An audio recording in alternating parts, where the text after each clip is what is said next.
Hello friends, మరొక live stream కార్యక్రమానికి మీ అందరికీ ప్రేమపూర్వకమైన ఆహ్వానాన్ని తెలియపరుస్తూ ఉన్నాం. ఫీబా ఇండియా పరిచర్ల పక్షంగా ఈరోజు ఒక ప్రత్యేకమైనటువంటి ఇంట్రెస్టింగ్ టాపిక్తో మీ ముందుకు రావడం జరిగింది. అదేంటంటే బడ్జెట్ గురించినటువంటి ఒక చర్చ. బడ్జెట్ రీసెంట్గా మనకి బడ్జెట్ కూడా మనకి కేంద్రం నుంచి రిలీజ్ అవ్వడం జరిగింది, మనందరం చూసే ఉంటాం. దాని గురించి కొన్ని విషయాలు మనతో పంచుకోవడానికి మన మధ్యలో కిరణ్ కుమార్ గారు ఉన్నారు. నమస్తే sir, thank you so much for accepting hour request. మా స్టూడియోకి వచ్చినందుకు చాలా సంతోషం. బడ్జెట్ విషయమై మనం ఆల్రెడీ చూస్తూ వచ్చాం కదా, సో కొన్ని ప్రశ్నలు నేను అడుగుదాం అనుకుంటున్నాను మా వ్యూయర్స్కి, లిజనర్స్కి. కొంచెం మీరు అర్థమయ్యే రీతిలో దాని గురించి కొంచెం అలాబరేట్ చేస్తూ కొన్ని విషయాలు మాకు చెప్తే మేము కూడా నేర్చుకోవడానికి అవకాశం ఉంటుంది.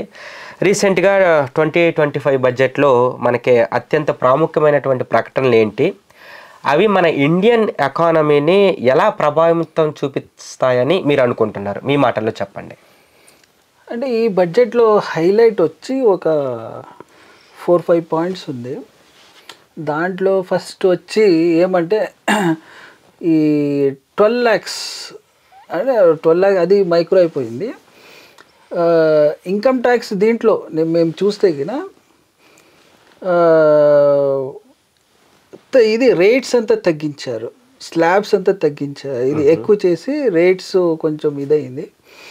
సో అట్లా ఆ యాంగిల్లో చూస్తే గిన ఇన్కమ్ ట్యాక్స్ బర్డన్ ఏముంది ఒక ఇండివిజువల్ పైన, అది తగ్గుతుంది. ఓకే, సో అంటే ట్యాక్స్ కొంచెం తక్కువ పే చేసి కొంచెం డబ్బులు మా దగ్గర మిగులుతాయి, అలాంటిది ఇది చేస్తున్నారు. బేసిక్గా ఏమంటే ఈ బడ్జెట్లో మొదట అయితే ప్రీవియస్ బడ్జెట్స్ అంతా మేము చూస్తే గిన అదంతా ఒక క్యాపిటల్ ఎక్స్పెండిచర్ ఎక్కువ చేసి ఎకానమీని బిల్డప్ చేయాలా, గ్రోత్ తీసుకొని రావాలా అని చూస్తున్నారు.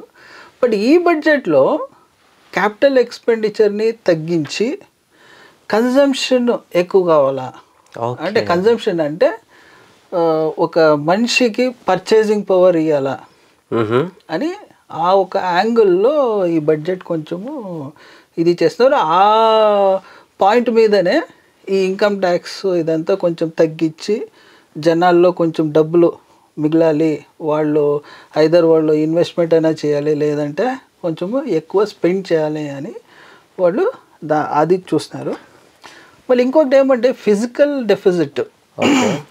అంటే మా హోల్ ఇండియా ఇన్కమ్ మళ్ళీ ఎక్స్పెండిచర్ ఇది చూస్తే కన్నా కొంచెము ఎక్స్పెండిచర్ ఎక్కువనే, సో దానికి ఫిజికల్ డెఫిసిట్ అని చెప్తారు. సో ఆ ఫిజికల్ డెఫిసిట్ వచ్చి లాస్ట్ టైం మాకు ఒక 4.9 ఉండే. ఓకే, మళ్ళీ రివైజ్డ్ బడ్జెట్ ఎస్టిమేషన్ 4.9కి ఉండే, బట్ అది 4.8కి వచ్చింది యాక్చువల్గా. దాన్ని ఇప్పుడు 4.4 నెక్స్ట్ ఇయర్లో 4.4కి తగ్గించాలా అని చూస్తున్నారు. అది ఒక పాయింట్ హైలైట్ ఉంది. మళ్ళీ ఇంకొకటి ఏమంటే గిన ఒక క్యాపిటల్ ఎక్స్పెండిచర్ లాస్ట్ ఇయర్ వచ్చి some 11 lakh crore 11.1 lakh crore spend చేస్తున్నారు. ఓకే, బట్ ఈ తూరి they have reduced it to 10 lakh crore. Okay, so తగ్గించినారు. నేను అప్పుడే చెప్పినాను క్యాపిటల్ ఎక్స్పెండిచర్ కొంచెం పక్కలో పెట్టి కన్జంప్షన్ మీద కాన్సన్ట్రేట్ చేస్తున్నారు. సో అదే దాన్ని ఆ యాంగిల్లోనే మీరు చూస్తున్నారు, ఫిగర్ ఎక్స్పెండిచర్ కూడా తగ్గింది. ఓకే ఓకే, సో అది ఒకటే అయింది. మళ్ళీ ఇంకొకటి అదే ఇప్పుడు ట్యాక్స్ రిలీఫ్ అంతా చెప్పినాను కదా, income tax. So net effect some 1.14 lakh okay crore savings ఉంటుంది. ఓకే, జనాల్లో అది అంత ట్యాక్స్ రిలీఫ్ ఉంటుంది. బట్ అంతే గవర్నమెంట్కి కొంచెం loss, to that extent loss అయింది. ఎందుకంటే వాళ్ళు రిలీఫ్ ఇస్తున్నారు, వాళ్ళకి వచ్చే డబ్బుల్ని వాళ్ళు విడిచి మళ్ళీ మీకు ఇస్తున్నారు. సో అట్లయితే మళ్ళీ వాళ్ళకి లాస్ కదా. సో అదొక హైలైట్ అది. సో మళ్ళీ అట్లే ఇక్కడ ప్రొసీజర్ కూడా కొన్ని ప్రొసీజర్స్ కూడా కస్టమ్స్లో మళ్ళీ ఇన్కమ్ ట్యాక్స్ దీంట్లో కూడా కొంచెం ప్రొసీజర్స్ అదంతా కొంచెం సింప్లిఫైడ్ చేసి రిటర్న్స్ ఫైల్ చేసేదానికి కానీ ఏమైనా పేపర్స్ ఫైల్ చేసేదానికి అంత కొంచెం స్టాండర్డైజ్ చేసి రిలీఫ్ ఇది సింపుల్గా చేయాలని అది ఒకటి, అంటే ఈజీగా అయ్యేటట్లుగా ఈజీగా సింపుల్గా ఓకే అదొక పాలసీస్ తీసుకుని వచ్చినారు. ఓకే, అంటే ఇప్పుడు మీరు చెప్తూ ఉన్నారు కదా ఈ విషయాలు, వీటిల్లో ఒక సామాన్య మానవుడికి యూజ్ అయ్యేటటువంటి ఉన్నాయి అంటారా ఇప్పుడు మీరు చెప్పిన వాటిల్లో? ఉన్నాయి కదా. ఇప్పుడు ఇన్కమ్ ట్యాక్స్ ఇప్పుడు మీరు 12 lakhs వరకు ఇన్కమ్ ఉంటే కినా you need not have to pay tax. Okay, మొదట అయితే మీకు దాదాపు ఒక 60,000 to 80,000 ఏమో ట్యాక్స్ వస్తూ ఉండే, మోర్ దాన్ 7 lakhs. ఇదంతా నేను న్యూ రిజిమ్ యాంగిల్లో చెప్తున్నాను, నేను ఓల్డ్ రిజిమ్ కాదు. ఓల్డ్ రిజిమ్ సేమ్ అట్లాగే ఉంది, దాన్ని ఏమి చేంజ్ చేయలేదు. ఈ చేంజెస్ ఏముందో అదంతా న్యూ రిజిమ్ ట్యాక్సేషన్ ఏముంది, ఇన్కమ్ ట్యాక్స్ ఏముంది దాంట్లో చేంజ్ చేస్తున్నారు అంతే. ఓకే, ఎందుకంటే అందరూ న్యూ రిజిమ్కి రావాలా అని గవర్నమెంట్ ఆబ్జెక్టివ్, వాళ్ళకి ఉద్దేశమే అది. సో అందుకే ఏమైనా ఈ చేంజెస్ అంతా న్యూ రిజిమ్లో వచ్చింది. సో ఇప్పుడు ఇంకా రిబేట్ అంతా 12 lakhs వరకు మీకు రిబేట్ ఇచ్చినారంటే కినా అంత డబ్బులు మీకు మిగులుతుంది కదా. మళ్ళీ ఇంకొకటి ఏమంటే ఇన్కమ్ ట్యాక్స్ స్లాబ్లో కూడా ఇది ప్రీవియస్ ఇది వచ్చి 3 lakhs థ్రెషోల్డ్. ఓకే, ఇప్పుడు దాన్ని 4 lakhs చేస్తున్నారు. ఓకే, సో 4 lakhs వరకు ఇది. మళ్ళీ అట్లాగే మిగతా సబ్సిక్వెంట్ స్లాబ్స్ కూడా ఎక్కించినారు, ఒక్కొక్క ల్యాక్ ఇది చేసినారు. సో న్యాచురల్లీ మీకు ట్యాక్స్ లయబిలిటీ తక్కువ వస్తుంది కదా, అదొక ఇంపాక్ట్ ఉంది.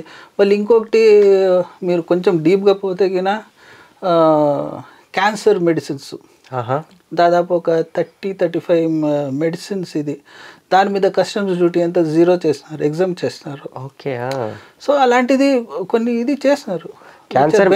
క్యాన్సర్ మెడిసిన్ అంటే గుర్తొచ్చింది, క్యాన్సర్కి మెడిసిన్ కూడా ఏదో ఆల్రెడీ కంప్లీట్గా క్యూరబుల్ అయ్యే మెడిసిన్ ఏదో వస్తుంది అంటున్నారు.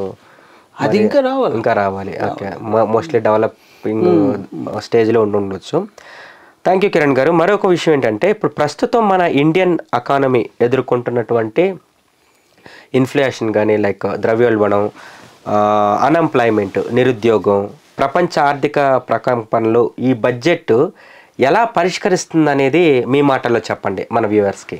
ఓకే, మీరు అదే గ్లోబల్ ఎన్విరాన్మెంట్ మీరు తీసుకుంటే ఎట్లా ఇది అని చెప్తా ఉంటే, ఇప్పుడు రీసెంట్గా ట్రంప్ ఇది చేస్తున్నాడు, ఆయన ట్రాఫిక్ అంతా ఎక్కించినాడు ఆయన.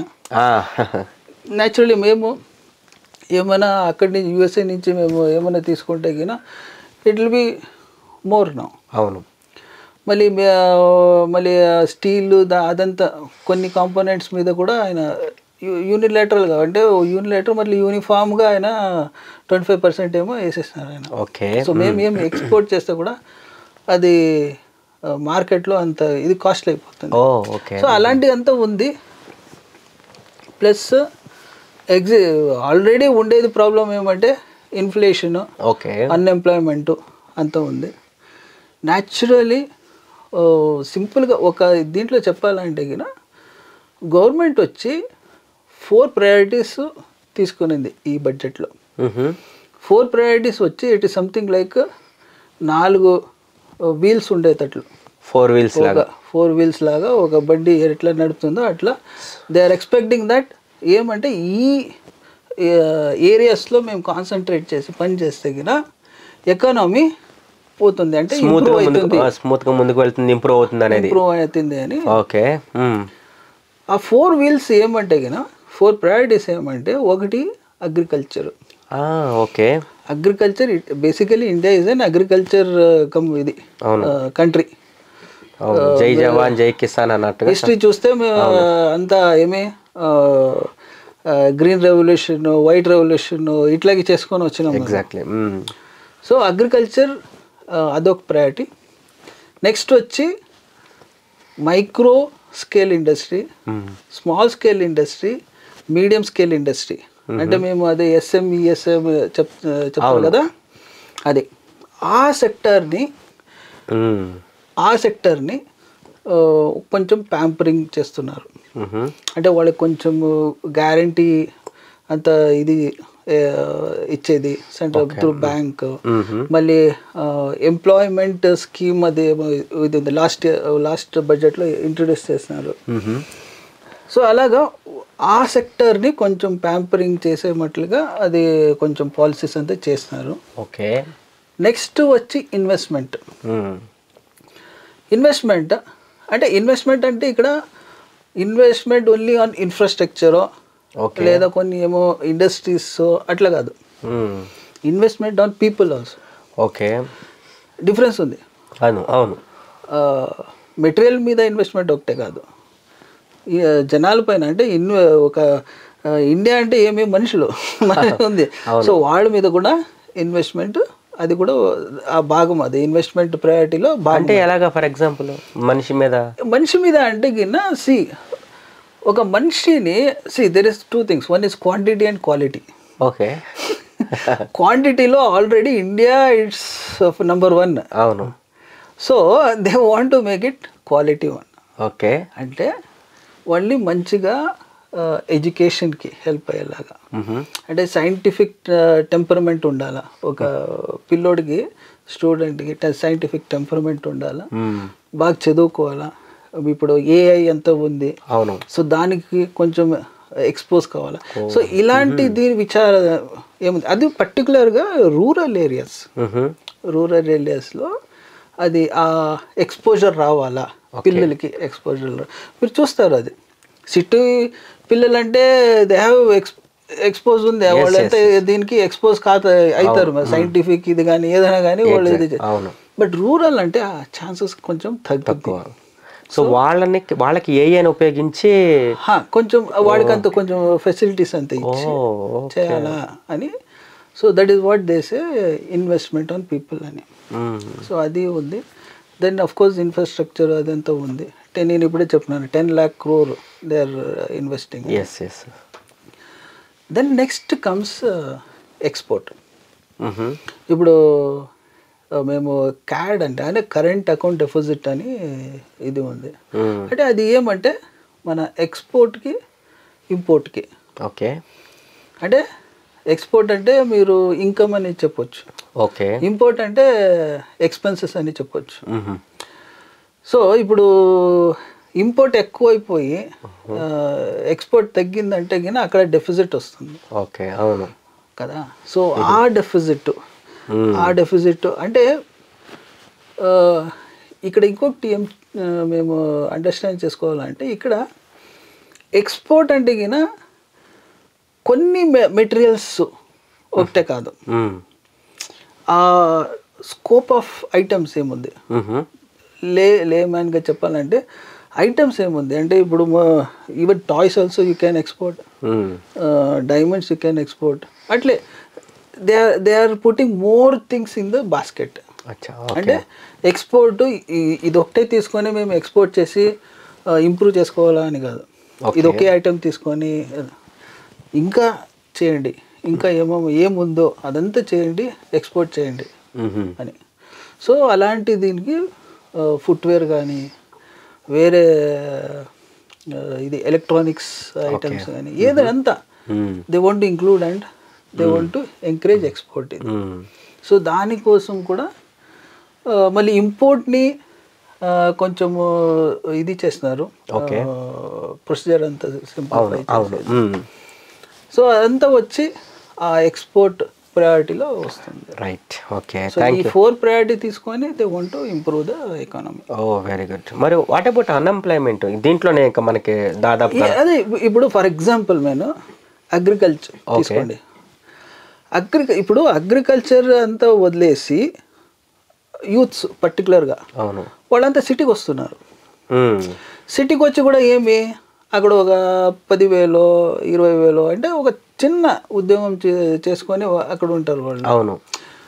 ఓకే, దే ఫీల్ దట్ ఊరికాడ ఎంత ఇక్కడ ఏమో బెటరు అని వాళ్ళ ఫీలింగ్. అవును, ఊర్లో కంటే ఇక్కడ కొంచెం పర్లేదు, ఏమో వస్తుంది అని వాళ్ళ మెంటా ఇది. బట్ ఇప్పుడు మీరు చూస్తారు ఎంతో సాఫ్ట్వేర్ ఇంజనీర్స్ కానీ, సాఫ్ట్వేర్ ఎందుకు ఐఏఎస్ అదంతా చదువుకునే వాళ్ళు ఆ ఉద్యోగాలు నేను ఒకటి చూసినాను, ఆయన నాసాను ఎక్కడో పనిచేసేవాడు. ఓకే. అదంతా వదిలేసి ఇండియాకి వచ్చి ల్యాండ్ తీసుకొని అగ్రికల్చర్ చేసుకొని ఫామ్ చేసుకొని ఉన్నాడు. దాంట్లో కూడా he's earning more some lakhs together he's earning. So ఇక్కడ అగ్రికల్చర్ ప్రయారిటీ చెప్పినాం కదా, దాంట్లో గవర్నమెంట్ వచ్చి ఈ స్కీమ్ ఒక 100 డిస్ట్రిక్ట్స్ వాళ్ళు సెలెక్ట్ చేసుకున్నారు. ఓకే. ఏమంటే దాన్ని ప్రైమ్ మినిస్టర్ ధన్ ధాన్య కృషి యోజన అని. ఓకే, దాని పేరు, ఆ స్కీమ్ పేరు. దాంట్లో ఏమంటే కినా స్టేట్స్ ఇన్వాల్వ్ చేసుకొని ఒక ఏరియా అంటే ఒక 100 డిస్ట్రిక్ట్స్ ఏం తీసుకుంటారో ఆ డిస్ట్రిక్ట్స్లో they want to provide all the facilities ఒక అగ్రికల్చర్కి. ఇప్పుడు మీకు ల్యాండ్ ఉందని చెప్పండి అనుకోండి మీరు. ఓకే. దానికి చేయాలంటే మీకు ఇరిగేషన్ ఫెసిలిటీస్ ఉండాలి, మళ్ళీ మార్కెటింగ్ ఫెసిలిటీస్ ఉండాలి, స్టోరేజ్ ఫెసిలిటీ ఉండాలి. సో అలాంటి ఒక ఇన్ఫ్రాస్ట్రక్చర్ ఏం కావాలో ఒక రైతుకి ఇన్ఫ్రాస్ట్రక్చర్ ఉంటే గిన వాడు 10 రూపాయలు అర్న్ చేసే బదులు 50 rupees he can earn. Okay కదా. ఇప్పుడు ఫర్ ఎగ్జాంపుల్ ఒక వెజిటేబుల్స్ ఏమో ప్రొడ్యూస్ చేస్తాడు, స్టోరేజ్ లేదంటే వాడు ఏం చేస్తాడు, చెడిపోతుంది తప్ప అని ఎవడో ఒక 10 రూపాయలు ఇస్తాడంటే తీసుకోబో, something is better than nothing అని. అది అవును. ఇప్పుడు స్టోరేజ్ ఉంటే గిన ఊరు పక్కలోనే స్టోరేజ్ ఉంటే అవును పోతాడు, అక్కడ పెడతాడు, ఎప్పుడు రేట్ వస్తుందో అప్పుడు అనుకుంటాడు. So that kind of thing they wanted. Okay, very good. So ఇట్లా చేస్తే గిన న్యాచురలీ యూత్స్ కూడా they will get attracted and they will have. ఇప్పుడు అక్కడ స్టోరేజ్ చేస్తారు, ఇరిగేషన్ చేస్తారు, అది ఇండైరెక్ట్గా అక్కడ ఎంప్లాయ్మెంట్ జనరేషన్ అవుతుంది. ఓకే. అట్లాగనే ఈ స్మాల్ స్కేల్ ఇండస్ట్రీ అంతా చెప్తానే, small scale, medium, micro, same thing. అక్కడ కూడా వాళ్ళు ఇచ్చే ఫెసిలిటీస్కి ఆ లోన్ ఫెసిలిటీ కానీ వేరే ఫెసిలిటీస్ అదంతా అక్కడ మీరు చూస్తారు, more people will get involved. Okay. Okay. So ఇప్పుడు ఫర్ ఎగ్జాంపుల్ ఒక ఇది స్కీమ్ ఇది ఏమంటే గిన మొదట అయితే బ్యాంక్ లోన్ అనేది, బ్యాంక్ లోను మొదట 50 lakhs వరకు 5 crore వరకు లోన్ ఇచ్చేవాళ్ళు మైక్రో ఇండస్ట్రీకి. దాన్ని ఇప్పుడు 10 crore చేస్తున్నారు. అది ఎట్లా అంటే గవర్నమెంటే గ్యారంటీ ఇస్తుంది. అంటే ఇప్పుడు విజయ్ ఒక ఇండస్ట్రీ పెట్టినాడు, he want some 7 crore. Okay. 7 crore గవర్నమెంటే హామీ ఇస్తుంది. 7 crore నేను I am on behalf of Vijay I will pay అని. So you can take loan and do business. So అట్లా ఈ ఇండస్ట్రీ, ఈ స్మాల్ స్కేల్ ఇండస్ట్రీకి కూడా ఫెసిలిటీస్ ఇది చేస్తూ ఉన్నారు. సో అట్లా ఇండైరెక్ట్గా కానీ డైరెక్ట్గా కానీ ఇది ఎంప్లాయ్మెంట్ జనరేషన్, మళ్ళీ ఇన్కమ్ కూడా ఇంక్రీజ్ అవుతుంది. Very good. మరొక ప్రశ్న కిరణ్ గారు ఏంటంటే, బడ్జెట్లో ముఖ్యంగా మనకు కనిపించే విధంగా ప్రభుత్వ కీలకమైన ప్రాధాన్యతలు ఏంటి, ఈ ప్రాధాన్యత బడ్జెట్ ఎంత ప్రభావవంతంగా ఉంది అని మీరు అనుకుంటున్నారు? ప్రయారిటీస్ అదే ఇప్పుడు నేను అదే చెప్పినాను, 4 priorities ఉంది గవర్నమెంట్ దగ్గర. ఓకే. అంటే ఈ 4 priorities ఫుల్ బడ్జెట్ ఇది అని కాదు. అవును. ఏమంటే they have identified this areas. Okay. ఈ ఏరియాస్ పెట్టుకొని మేము ఎకానమీని ఇంప్రూవ్ చేస్తాము అని ఒక ఐడియా ఉంది. సో ఈ 4 priorities పైననే వాళ్ళు పాలసీస్ అంతా ఫ్రేమ్ చేసి they are working on that. Okay. ఠీకే. సో నేను ఆల్మోస్ట్ ఇప్పుడు అదే నేను ఎక్స్ప్లెయిన్ చేస్తాను. అగ్రికల్చర్లో ఇది ఉంది. ఓకే. సో ఇన్వెస్ట్మెంట్ కూడా same, they want to invest on people and ఇది. ఓకే. అట్లాగే అది. Now we're moving on to the another question. Budget నుంచి ఏ సెక్టర్కి ఎక్కువ ప్రయోజనం పొందగలగటం, అలాగే చిన్న రంగాలు వసూళ్లను లైక్ ఒక విధంగా చెప్పాలంటే ఈ సవాళ్ళు ఎలా ఎదుర్కోవచ్చు, లైక్ చిన్న తరహా మధ్య తరహా పరిశ్రమలు ఇలాంటి వాటికి బడ్జెట్ ఎలాంటి సొల్యూషన్ ఇస్తుంది అనేది మీ మాటల్లో చెప్పండి. ఏ సెక్టర్ అంటే కినా చాలా సెక్టర్స్ ఓకే దీంట్లో బెనిఫిట్ అయింది. ఒక లెదర్ ఫుట్వేర్ నుంచి షిప్ బిల్డింగ్ అంతవరకు సెక్టర్స్ చెప్పుకొని పోతే ఒక 10 అట్లా ఉంది సెక్టర్స్ ఉన్నాయా? ఓకే చెప్పాలా? చెప్పండి. ఫర్ ఎగ్జాంపుల్ టాయ్స్ కూడా ఉంది, టాయ్స్ ఇండస్ట్రీ. దానికి కూడా క్లస్టర్స్ డెవలప్ చేసే స్కీము. అంటే క్లస్టర్స్ అంటే ఒక ప్లేసెస్లో ఇది క్లస్టర్ లాగా అంటే ఒక ఊరు లేదంటే ఒక ప్లేస్ తీసుకుంటారు, దాంట్లో ట్రైనింగ్ సెంటర్ అదే స్కిల్ డెవలప్మెంట్ ఇదంతా చేసి okay so they will train some people there. Okay ఇప్పుడు మీరు చూస్తారు చాలా దీనిగా చూస్తారు ఇన్స్టిట్యూషన్స్ అంతా ఉంటుంది, స్కిల్ డెవలప్మెంట్ ఇన్స్టిట్యూషన్స్ అలా.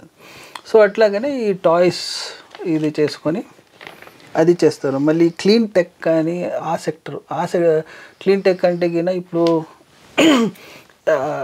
అందరూ ఇది క్లైమేట్. సో దానికోసం ఏమి ఎలక్ట్రిక్ వెహికల్ చేయాలా, సోలార్ చేయాలా, అదే ఊరికే చేస్తారా? లేదు, ఇది ఎలక్ట్రిక్ వెహికల్ చేయాలంటే కినా బ్యాటరీ కావాలా. సో ఆ బ్యాటరీకి సంబంధపడటం అంతా రా మెటీరియల్స్ ఇదంతా ఎక్కడి నుంచి రావాలా? ఇంపోర్ట్ కావాలా. సో ఆ ఇంపోర్ట్ చీప్గా ఉండాలని ఏం చేస్తున్నారు గవర్నమెంట్, కస్టమ్స్ డ్యూటీని రిమూవ్ చేశారు. మళ్ళీ కస్టమ్స్ రేట్స్ 15 స్లాబ్స్ ఉండే 15 స్లాబ్స్ నుంచి 8 స్లాబ్స్కి రెడ్యూస్ చేసినారు. ఓకే సో మీకు అప్పుడు ఏమవుతుంది, ఇంపోర్ట్స్ అంతా కొంచెము ఈజీ అవుతుంది, చీప్ అవుతుంది. అవును. అంటే దాంట్లో కూడా ఏం చేస్తున్నారంటే ఇట్స్ నాట్ దట్ మీరు ఎగ్జాంపుల్ చెప్తాను. మీరు ఒక మొబైల్ తీసుకొని రావాలి అంటే మొబైల్ ఇంపోర్ట్ చేస్తారు.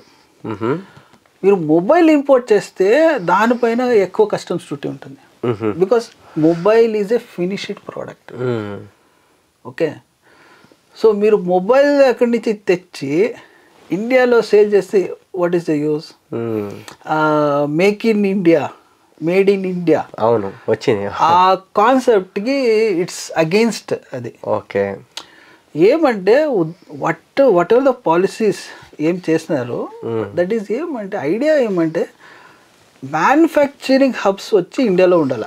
ఓకే, అప్పుడు జనాలకి ఒక పర్మనెంట్ ఉద్యోగాలు ఉంటుంది. అవును, ఎంప్లాయ్మెంట్, ఇన్ఫ్రాస్ట్రక్చర్ వస్తుంది. ఓకే, ఎంప్లాయ్మెంట్ కదా, ఇన్ఫ్రాస్ట్రక్చర్ వస్తుంది.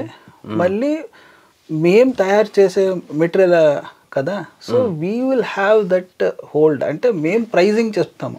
అవును, ఎంత సేల్ చేయాలి, రేట్ మనం ఫిక్స్ చేస్తాం. అంటే ఇట్లాగా మాకు చాలా బెనిఫిట్స్ ఉంటుంది when you have the manufacturing hub. Okay, so customs duty కూడా ఏం చేస్తారంటే రా మెటీరియల్స్ మీద తగ్గించారు. Okay, good. ఎలక్ట్రిక్ వెహికల్కి ఏం కావాలో కానీ అది, మళ్ళీ సోలార్ ప్యానెల్స్ చేసేదానికి అలాంటి. సో ఆ ఒక సెక్టర్. మళ్ళీ పవర్ జనరేషన్ కూడా, మీరు న్యూక్లియర్ ఎనర్జీ దానికి. మళ్ళీ ఇంకా ఇది ఏమంటే టెక్స్టైల్స్, ఎలక్ట్రానిక్, నేను అప్పుడు చెప్పినాను ఎలక్ట్రానిక్ గూడ్స్, ఇన్సూరెన్స్కి అయితే ఇప్పుడు 75% డైరెక్ట్ ఎఫ్డిఐ అంటే ఫారిన్ డైరెక్ట్ ఇన్వెస్ట్మెంట్స్. ఓకే, ఇండియాకి that was allowed in insurance sector. Okay, they can set up a new company by 100% investment. Okay, అంటే ఒక 500 crore 100,000 crores ఇన్వెస్ట్ చేసి they can start their own ఇది. Okay, అట్లా allow చేస్తున్నారు. So అట్లాగే సుమారు దాదాపు ఒక 10-15 సెక్టర్స్ ఇది ఎఫెక్ట్ అయింది ఈ బడ్జెట్. Okay, right. ఇంకొకటి moving on to the next question Kiran గారు, ఈ బడ్జెట్లో ట్యాక్స్ విషయాల్లో ఏమేమి మార్పులు చేశారు? పర్సనల్ ట్యాక్సేషన్ నేను ఇప్పుడే ఇది చెప్తున్నాను. ఏమంటే 12 lakhs వరకు మీకు ఓకే, అది లేదు, నిజమే లేదు. బట్ మైండ్ అది మీకు 12 lakhs అంటే ఊరికే అది జీరో అని కాదు. ఓకే, ట్యాక్స్ వస్తుంది. 12 lakhs అంటే ట్యాక్స్ వస్తుంది. బట్ రిబేట్ అని ఇస్తారు. ఓకే. ఇప్పుడు మీకు 11 lakhs వచ్చి ఏమో ఒక 50,000 ఏమో ట్యాక్స్ వచ్చింది అనుకోండి. ట్యాక్స్ అక్కడ ట్యాక్స్ పేబుల్ అది అక్కడ చూపించాల. బట్ దెన్ నెక్స్ట్ రిబేట్ అని మీరు క్లెయిమ్ చేసుకోవాలి. ట్యాక్స్ లయబిలిటీ నిల్ అని అవుట్ వస్తుంది అది. ఓకే. సో ఇప్పుడు అట్లాగనే మా ఇన్కమ్ ట్యాక్స్ మీకు తెలిసి ఉంటుంది, ఏమైనా స్లాబ్స్ ఉంది. Up to 3 lakhs 0, up to 3.5 lakhs 5% అట్లా. సో ఆ 3 lakhsని 4 lakhs చేస్తున్నారు. సో 1 lakh ఇంక్రీజ్ చేస్తున్నారు. సో అక్కడ ట్యాక్స్ బెనిఫిట్ వస్తుంది. మళ్ళీ 4 lakhs నుంచి 5 lakhs 6, 7 మళ్ళీ 10 అట్లేమో చేస్తున్నారు. సో అక్కడ కూడా మీకు ట్యాక్స్ బెనిఫిట్ అది ఒక మేజర్ ఇది. మళ్ళీ అది అయిన తర్వాత ఇంకొకటి ఏమంటే టోటల్ ఇన్కమ్ ట్యాక్స్ దీన్నే సింప్లిఫై చేయాలా, దాన్ని ఒక లే పర్సన్ కూడా హీ షుడ్ అండర్స్టాండ్ అండ్ అది ఏమి ఈజీగా ఫైలింగ్ కానీ ఏమైనా ప్రావిజన్స్ కూడా లా ఏమైనా ఉంటే వాడికి అర్థం కావాలా. ఓకే. ఒక కామన్ మ్యాన్కి సింపుల్. ఇప్పుడు మీరు ఊరికే పోయి ఏమి ఏదైనా వస్తువు అడిగితే ఆయన 10 రూపాయలు అని చెప్తాడు. బట్ బిల్ ఇస్తానంటే 13, 14 అని చెప్తాడు. ఎందుకు అంటే వాడు చెప్తాడు ట్యాక్స్ వస్తుంది అని. ఏం ట్యాక్స్? ఇఫ్ అది అండర్స్టాండ్ అయితే అవును వాడు పే చేసి తీసుకుంటాడు. అండర్స్టాండ్ కాలేదంటే నువ్వు ఊరికే ఏమంటే 10 రూపాయలది నువ్వెందుకు 13, 14 అంటావు ఊరికే. అట్లాగనే ఇప్పుడు నువ్వు ట్యాక్స్ పే చేయాలప్పా అంటారు. నీకు ఇంత ఏమి ఒక 15 lakhs ఉంది, ఒక ఏమి ఇల్లిటరేటో లేదో వాడికి ట్యాక్స్ ఇదే లేదు, వాడికి జ్ఞానమే లేదు, వాడికి పోయి నువ్వు ట్యాక్స్ ఇన్కమ్ ట్యాక్స్ కట్టాలి ఎందుకు కట్టాలా అంటాడు ఆయన. Okay. If you knows the law and మళ్ళీ వాడు కట్టాలా అని వాడు డిసైడ్ చేస్తే కన్నా హీ షుడ్ అండర్స్టాండ్ ఇట్. అంటే సింపుల్గా ఉండాలా. ఏమప్పా ఇంత ఇది వస్తుంది ఓకే ఒక ఫైల్ చేస్తామో కట్టేస్తామని. సో ఏమంటే they want to simplify the law. ఆ లాంగ్వేజ్ కానీ ఆ ట్యాక్స్ లా లాంగ్వేజ్ కానీ మళ్ళీ ఇంత సెక్షన్స్ కానీ ప్రావిజన్స్ కానీ అదంతా రెడ్యూస్ చేసి సింపుల్గా ఇప్పుడు విజి నువ్వు ఇట్లా అంటే you should be able to understand. Okay. ఏం కాంప్లికేషన్స్ ఏమి ఉండకూడదు. నువ్వు ఆడిటర్ దగ్గరనే పోయి ఆయనే ఫైల్ చేయాలా అట్లా ఏం ఉండకూడదు, నువ్వే చేయాలా. అట్లా వాళ్ళు ప్రావిజన్ చేస్తే కినా ఇన్స్టెడ్ ఆఫ్ ఏమి విజి ఒకటే కాదు ఇంట్లో వాళ్ళు కూడా they will fail because they you make them to understand. అంటే ఇట్లా చేయాలని. So new income tax act they want to bring. ఇప్పుడు జాయింట్ ఇది కమిటీకి పోయింది, స్టడీ చేస్తున్నారు. That is this 2 or somewhat major ఇది ఈ దేంట్లో ఇన్కమ్ ట్యాక్స్ దేంట్లో. మళ్ళీ ఇంకా కస్టమ్స్ డ్యూటీలో నేను అప్పుడే చెప్పినట్లు ట్యాక్సెస్ రేట్స్ అంతా కొంచెం ఇది చేస్తున్నారు. మళ్ళీ ఒక కొత్త పోర్టల్ అనేది ఇది స్టార్ట్ చేస్తారు. ఏమంటే ఆ పోర్టల్లో you can file all the papers. ఏమి అక్కడ ఇక్కడ అని పోయి ఇది చేసే బదులు ఒకే పోర్టల్లో ఒకే సైట్లో మీరు అప్లోడ్ చేసి అప్రూవల్ కానీ ఇది కానీ అక్కడే మీకు దొరుకుతుంది అట్లా. ఓకే కిరణ్ గారు, moving on to the final question. ఇప్పుడున్నటువంటి బడ్జెట్లో ఓకేనా మెయిన్గా బలాలు బలహీనతలు, స్ట్రెంగ్స్ ఏంటి, వీక్నెసెస్ ఏంటి, అవి కూడా ఒక మాట మన వ్యూవర్స్కి మీరు చెప్తే బాగుంటుంది సింప్లిఫైడ్గా అర్థం చేసుకోవడానికి. అంటే ఇది పాజిటివ్గా చెప్పాలంటే ఈ ఇన్కమ్ ట్యాక్స్ చేంజెస్ ఏం చేస్తున్నారు, మళ్ళీ కస్టమ్స్ డ్యూటీలో ఏం చేంజెస్ చేస్తున్నారు. Okay, that's a good thing.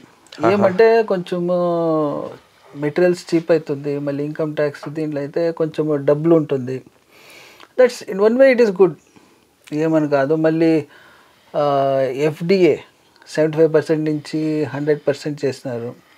That is also good, ఎందుకంటే ఫారిన్ కరెన్సీ ఎక్కువ వస్తుంది మా కంట్రీకి. బికాజ్ ఇప్పుడు చూడండి రేట్స్ అట్లే రూపీ రేట్ అంటే మా రూపీ ఇది తగ్గుతూనే ఉంది. 85 ఉండేది 89 దాకా పోయింది. సో అది దట్ విల్ హెల్ప్ దర్. మళ్ళీ ఎలక్ట్రిక్ వెహికల్ అది కూడా బాగానే ఉంది. మళ్ళీ అట్లా చూస్తే ఈ 4 ప్రయారిటీస్ అని దే ఆర్ వర్కింగ్ అవుట్, అంటే అది కూడా మంచిదే. బట్ ఏమంటే మెయిన్ ఇది వచ్చి దిస్ ఇస్ ఆల్ ఒక టెంపరీ, ఒక షార్ట్ టర్మ్ లాగా కనబడుతూ ఉంది. ఓకే. లాంగ్ టర్మ్ గురించి మా ఇది చూస్తే గిన క్యాపెక్స్ తగ్గించారు. అంటే క్యాపిటల్ ఎక్స్పెండిచర్ తగ్గించారు. సో దట్ ఈస్ అది లాంగ్ టర్మ్ ఇది ఎఫెక్ట్ ఉంటుంది. ఇప్పుడు మీరు ఒక రైల్వే లైన్ ఇప్పుడు వేస్తే that will be there for years. అవును. మళ్ళీ అదే రోడ్ వేస్తే అది ఎట్లా ఉంటుంది. సో అలాంటిది ఇఫ్ యూ రెడ్యూస్ అంటే కినా then it will effect the infrastructure ఇది. So that's a major drawback అని నాకు అనిపిస్తుంది. ఓకే. మళ్ళీ ఇది ఈ 12 lakhs కూడా రిబేట్ ఇచ్చినారు, ఫైన్. బట్ రిబేట్ ఇవ్వకుండానే కొంచెము థ్రెషోల్డే ఇంక్రీజ్ చేసింటే కినా అది కొంచెం బాగుండే. అంటే అది ఒక ఏం చెప్పాలా, పర్మనెంట్గా ఒక ఇది ఉండాలి. స్లాబ్ ఫర్ ఎగ్జాంపుల్ 4 చేస్తున్నారు, ఇన్స్టెడ్ ఆఫ్ 4, 5 అట్లా ఏమైనా ఇది చేసింటే కన్నా బాగుండేది. సో అట్లాగనే చాలా ఇది ఉంది, ఏమి చేయాల్సింది చాలా ఉంది. బట్ ఇంకొకటి మేజర్ ఏమంటే ఒక ఫోకస్డ్ పాలసీ. అంటే ఇప్పుడు మీరు 91లో చూడండి, 91లో మన్మోహన్ సింగ్ వచ్చినప్పుడు అప్పుడు అంత ఫారిన్ ఇన్వెస్ట్మెంట్ అనేదే లేదు, అట్లుండే. సో అప్పుడు దే హ్యాడ్ వన్ అజెండా. అప్పుడు ఉండే గవర్నమెంట్కి ఒక అజెండా ఉండే, ఏమంటే that we have to open up hour market. Okay. అంటే మా ఇండియా ఇది ఏముంది, ఎకనామీకి సెక్టర్ వచ్చి వేరే వాళ్ళకి we have to open up. ఎందుకంటే మా దగ్గర డబ్బులు లేదు ఇన్వెస్ట్ చేసి ఎంప్లాయ్మెంట్ అంతా ఇంక్రీజ్ చేసేదానికి, కానీ డబ్బులు ఇదంతా లేదు ఇన్ఫ్రాస్ట్రక్చర్ ఇది చేసేదానికి. So we will give it to private people, అంటే ఫారినర్స్. ఓకే. ఎవరైనా వచ్చి ఇన్వెస్ట్ చేసుకొని లెట్ దమ్ ఇది. So they worked on that.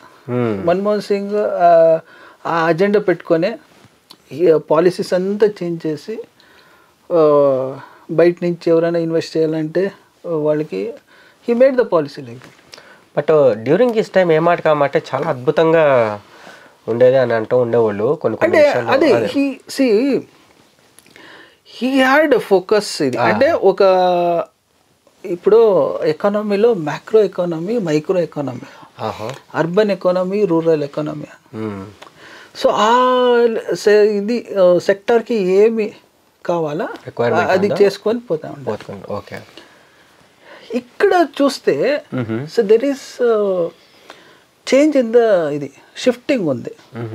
మీరు బడ్జెట్స్ చూసుకోకపోతే కొంచెం అక్కడ ఇక్కడ షిఫ్టింగ్ అనేది ఉంటుంది. అంటే ఫర్ ఎగ్జాంపుల్ ఇప్పుడు చూడండి, ఫర్ ఎగ్జాంపుల్ మెయిన్ ఇదే తీసుకోండి, capex, capital expenditure. It has to be there. మీరు రోడ్ వేస్తూ ఉండాలా, రైల్వేస్ బిల్డప్ చేయాలా, షిప్ యార్డ్స్ బిల్డప్ చేయాలా, ఎలక్ట్రిసిటీ కానీ, అంటే ఎనర్జీ ఇది అది you have to do. That is government's ఇది. సో అది చేయలేదంటే గిన మీరు అది చేయలేదంటే ఇప్పుడు మీ ఫర్ ఎగ్జాంపుల్ మీ దగ్గర లక్షలు ఉంది, ఓకే, మీ ఊరికి రోడ్ లేదు, ఏం చేస్తారు? కష్టం కదా. అవును, మనం ఎక్కడికి వెళ్ళలేము, రాలేము కదా. సో ఇప్పుడు మీకు కన్జంప్షన్కి కాన్సన్ట్రేట్ చేసి మీకు డబ్బులు ఇచ్చి మీ ఊరికి రోడ్ వేయలేదంటే ఎట్లా? అవును కదా మరి కదా. సో క్యాపెక్స్ అనేది ఉండాలి. ఓకే. గవర్నమెంట్ నుంచి క్యాపెక్స్ అది మస్ట్ అండ్ షుట్ అది డ్యాంప్ ఇది కానీ ఏదైనా ఇట్స్ రిక్వైర్డ్. సో మీరు స్ట్రక్చరల్ చేంజెస్ చేయాలా అంటే ఈజీ టు బిజినెస్ అంటే బిజినెస్ ఈజీగా చేయాలా, మీరు ఒక ఫ్యాక్టరీ పెట్టాలంటే it should not be much headache. So అట్లాంటిది ఏమైనా చేయాలంటే మీరు టక్ టక్ టక్ టక్ అని చేసుకొని పోండి. ఎస్ ఇట్ ఈస్ డిఫికల్ట్, కాంప్లికేటెడ్గా ఉంది. అండ్ కొత్త ఇన్కమ్ ట్యాక్స్ తీసుకుని వస్తున్నారు, they are reducing sections in that, provisions అంతా తక్కువ చేస్తున్నారు. That's a good thing, good sign, but that is not enough. ఇంకొకటి ఏమంటే ఫర్ ఎగ్జాంపుల్ మీరు ఇన్కమ్ ట్యాక్స్ రేట్స్ అంతా అది మీరు కొంచెం రిలీఫ్ ఇచ్చినారు, అప్రిషియేట్ అది. బట్ ఏమంటే అట్ ద సేమ్ టైం లేదా దాన్ని కొంచెం ఏమో ఇది చేసుకొని జిఎస్టీలో మీరు రేట్స్ తగ్గించుంటే, ఫర్ ఎగ్జాంపుల్ పెట్రోల్ అంటే ఫ్యూల్ మీద ఇప్పుడు జిఎస్టీ లేదు, బట్ దాన్ని జిఎస్టీలో తీసుకొని వచ్చి రేట్స్ తగ్గించుంటే అది డైరెక్ట్ ఇన్ఫ్లేషన్కి అది ఎఫెక్ట్ అవుతూ ఉండే. ఎందుకంటే మీకు ఫ్రైట్ చార్జ్ తగ్గిస్తే మీ ప్రోడక్ట్ రేట్ కూడా తగ్గుతుంది, అంతేగా మరి. సో అలాంటిది మీరు చేస్తే ఇప్పుడు ఫుడ్ కానీ ఇది కానీ ఏ కొంచెం ఐటమ్స్ మీద కొంచెం రేట్స్ తగ్గిస్తే ఇన్ఫ్లేషన్ ఇది తగ్గుతుంది, ఆటోమేటిక్గా జనాల దగ్గర డబ్బులు ఉంటుంది. అది ఓకే. సో అంటే ఇట్లా చాలా చూసుకోకపోతే ఉంది, ఓకే చేసింది ఉంది లేదని కాదు, బట్ ఇంకా చేయాలి. Okay, you are running the race, but 400 meters run చేయాలా, మేబీ యూ హ్యావ్ ఏమంటే ఒక 50 meters ఏమో ఇది చేస్తున్నారు. ఇట్స్ బిగ్ ప్రాసెస్, అది వెళ్ళాల్సింది process, but you can do it. Okay, ఇదిగా we can do it. Instead of running only 50 meters, you can at least run 200 meters. అదే 50 meters రన్ అయ్యి మనం చాలా అచీవ్ చేసామని సెల్ఫ్ సాటిస్ఫాక్షన్ కాకుండా దే కెన్ డూ. రైట్. చాలా థ్యాంక్ యూ కిరణ్ కుమార్ గారు, చాలా అద్భుతమైన విషయాలు బడ్జెట్ విషయమై మీరు చాలా చక్కగా పంచుకున్నారు. చాలా వివరంగా, విపులంగా, క్లుప్తంగా, చక్కగా మనతో పంచుకోవడానికి నిజంగా మంచి టైం ఇచ్చారు. Thank you. మా ఫీబా ఇండియా తెలుగు లిజనర్స్ తరఫు నుంచి మీ అందరికి మీకు ప్రత్యేకమైన వందనాలండి. ఈ కార్యక్రమం మీకు ఉపయోగకరంగా ఉందని మేము భావిస్తున్నాం. మీకు ఈ కార్యక్రమాన్ని గురించినటువంటి సలహాలు, సూచనలు తెలియపరచాలనుకుంటే info@fibaonline.orgకి మీరు మెయిల్ చేయొచ్చు. అలాగే మా ఫోన్ నెంబరు 9480580539కి కూడా మీరు కాల్ చేయొచ్చు. అలాగే ఇదే కార్యక్రమం మరలా తిరిగి ఇదే రోజు రాత్రి 10:30 గంటలకు ఫీబా ఆన్లైన్ యాప్లో వస్తుంది. అలాగే మన వెబ్సైట్లో కూడా www.fibaonline.orgలో కూడా మీరు వినొచ్చు. ముఖ్యంగా మన ఫీబా ఇండియా తెలుగు యూట్యూబ్ ఛానల్ని మీరు అందరూ కూడా దయచేసి సబ్స్క్రైబ్ చేసుకోండి. ఇక ఈ కార్యక్రమాన్ని గురించినటువంటి మీ సలహాలు, సూచనలు కూడా కామెంట్ రూపంలో మాకు తెలియపరచండి. అలాగే మీ తెలిసిన వాళ్ళ వెల్ విషెస్ కూడా ఖచ్చితంగా దీన్ని షేర్ చేయండి. Thank you so much. మరొక వెడ్నెస్డేతో మరొక నూతనమైన ప్రోగ్రామ్తో మళ్ళీ కలుసుకుందాం. God bless you all.